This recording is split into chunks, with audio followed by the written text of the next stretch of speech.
Hey there, it's Leslie from Leslie's Cookies and Treats, and let's make some graduation cookies. So I outlined and flooded some Hexagon cookies and I let them dry completely, and once they were dry I used a projector to trace the word Grad onto the cookie, but you can also use the tissue paper method, or you can even cut out the letters and draw around them on your cookie. And then I took a detail consistency royal icing, which is about a 25-second consistency if you're counting, and I'm going to outline the letter and then flood it in. Because the icing is a bit thicker, I'm going to have to use a scribe or a toothpick to settle the icing down. And then you can see that I'm going very slow here and taking my time to outline the letters so that I get a perfect shape.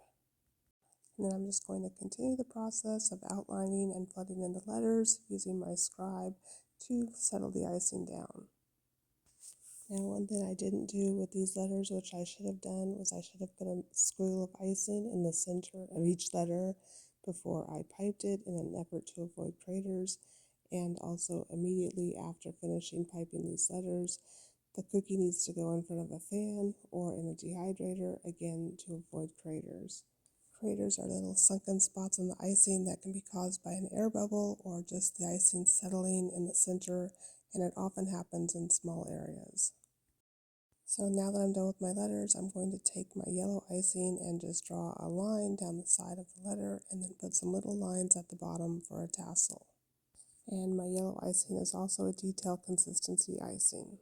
And you can see here that after they dried, I had craters in some of my letters, and I have another video that you can watch to see how I fixed that. These are cookies you can do year after year, and they're great in any color, and you can use them over and over again in many graduation cookie sets.